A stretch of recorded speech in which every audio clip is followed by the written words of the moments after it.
Hi guys, it's Paula. I hope you are doing well. We are in the third week of May, which means it's time for top 3 and bottom 3 for the month. I have had an opportunity to play with some makeup and other beauty products that are new to me, and it's been a lot of fun. Others are kind of rediscovered loves and some rediscovered products that will not be missed when they are used up and gone. So let's get started. As always, let's start with the top 3. Hi, kitty. Are you looking out the window? The first product I would like to talk about in my top 3 for this month is a perfume sample I tried, and it was glorious. It is a pricey one, so I won't be getting it anytime soon, but it's always gonna stay in the back of my mind as a perfume that could potentially be like my signature scent. I've always been impressed with people who have a signature scent because I just can't imagine committing to one perfume like that. Although I appreciate the concept of a signature scent, I just never thought that would be me.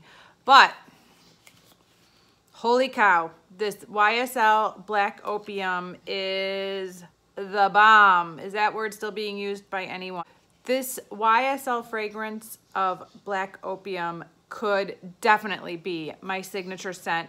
It must have some similar notes as the Nirvana Black from Elizabeth and James. I talked about that in a previous favorites a few months ago.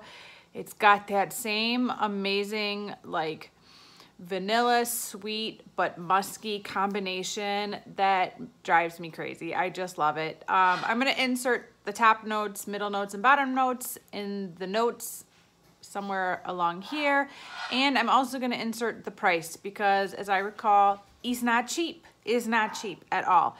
But I enjoyed it while I had the sample, and I'm gonna miss it now that it's gone. The next product in my favorites for the month were definitely the combination of this Kat Von D 24-hour Super Brow Longwear Pomade and the Kat Von D number 70 brush. I received both of these from Influencer. The brow pomade is in the shade Taupe, and I'm wearing it now. I'm not sure which one's gonna go up first, but I do have a video demonstrating how I apply this product. Unfortunately, the lighting was a little bit off in that video, but I think you'll still be able to get the gist of it. I'll also be posting a little like quick video on my Instagram account soon, so look out for either of those. But this is just a typical pomade. I received both products from Influencer for review. Obviously, with Influencer, you always are to give your honest opinion, regardless of the fact that you receive the products complimentary. But I honestly did love using this product all month long. This is my first experience using a pomade. Prior to this, I've only used brow pencils, brow powders, brow like gels with the wands. So this is my first pomade. I am not someone who goes for like Instagram brows. It's not my thing. I'm just looking to fill in kind of the bald spots toward the front of my brows and to kind of define my brows. And this does that really nicely. It's one step compared to the multiple steps that I usually do with pencil, then powder, then gel. So it's quick, it's easy, and I've been enjoying it. So thank you, Influencer, and thank you, Kat Von D, for sending me that. I do appreciate it, and I would recommend it to you guys. That's why it's in my top 3.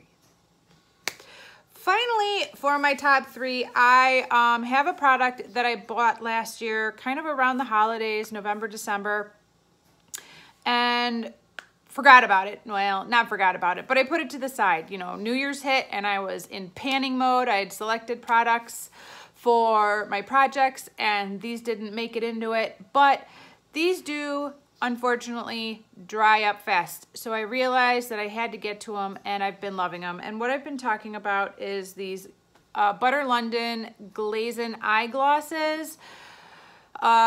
This mini one is in the shade Starlight, and it came in a 4-pack like special edition, limited edition holiday set.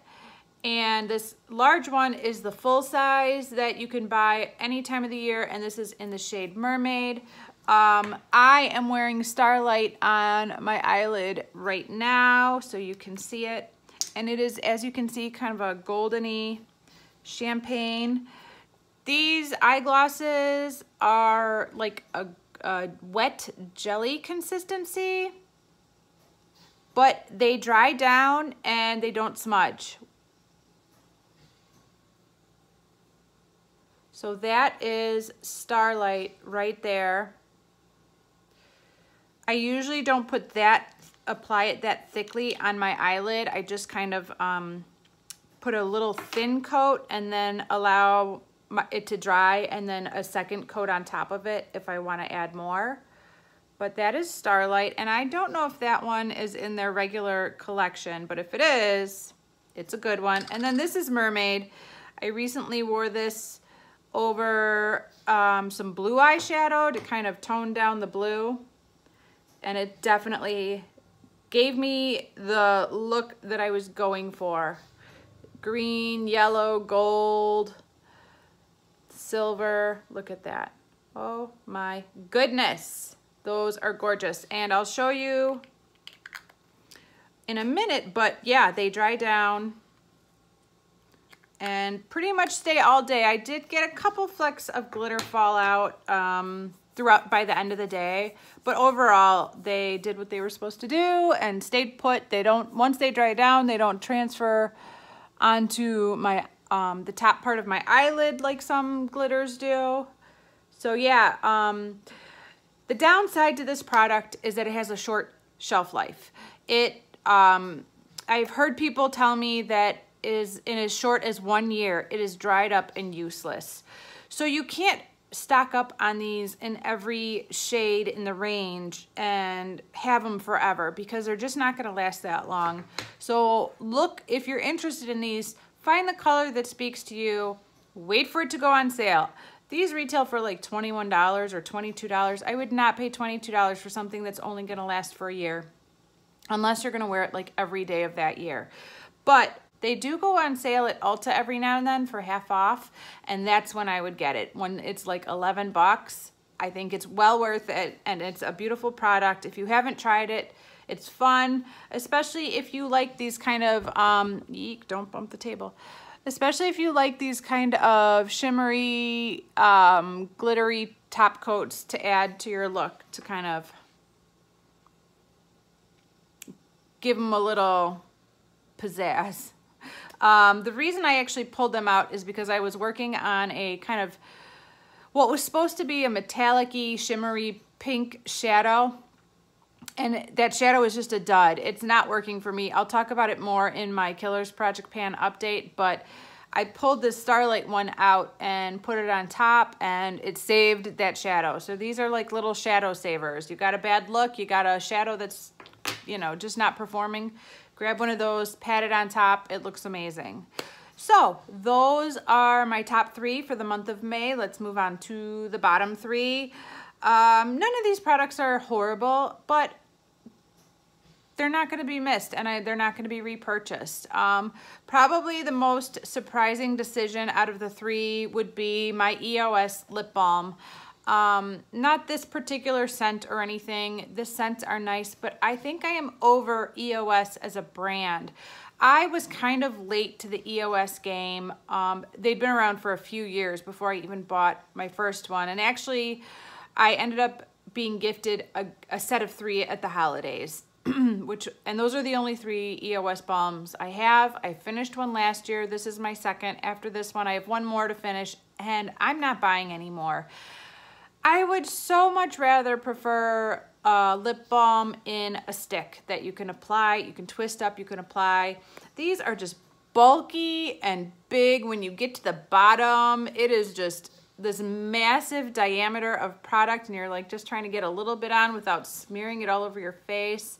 It is a drier balm formula, which is a weird thing to say, because when you think of balms, you think of moisturizing and, you know, but compared to a lot of other lip balms or either whether they're in stick or a pot, this formula is a little bit drier. I've heard a lot of people say that this is a good one to to apply first before you apply a liquid lipstick. It kind of creates a nice protective barrier to your lips and protects them from getting really dried out.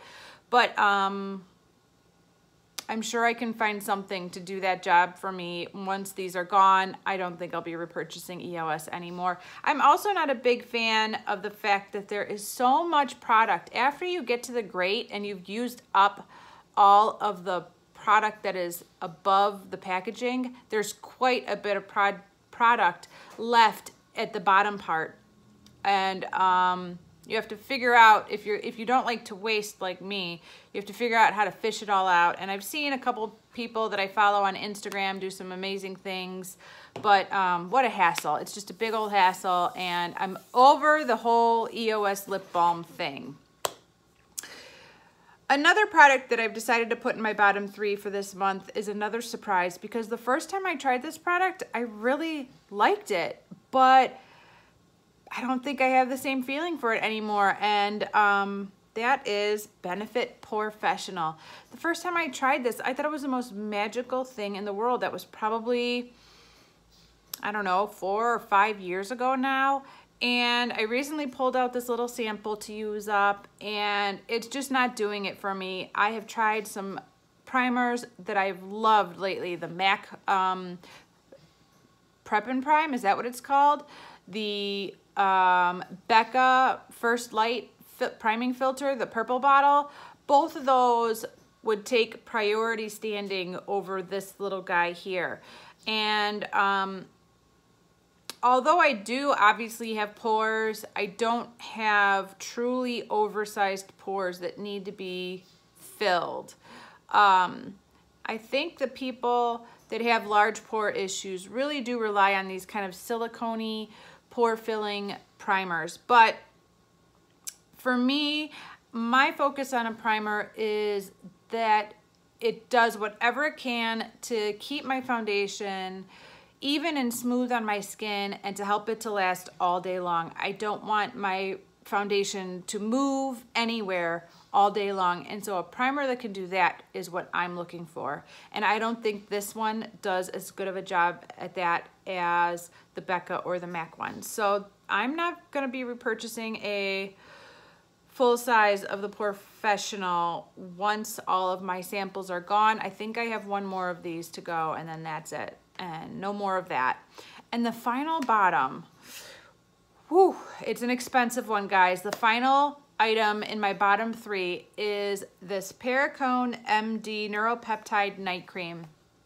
And the reason is that it's a little bit too greasy for me. I just don't like the way my face feels after I apply this. And God forbid I should apply too much. It just feels like, yuck, no. I bought this in like a value set from QVC 2 years ago, I think. So I think I paid like $50 or $60 for a set of like 6 full-size products. And this was in it. So I didn't know much about this product individually other than it came in this set and I got it from QVC to try. So today, in preparation for this video, I decided to look it up and find some information. This is a 30 milliliter size. Guess how much this costs on the QVC website? $120. What? $120? Oh my goodness. Now, this may be doing some good things for my skin.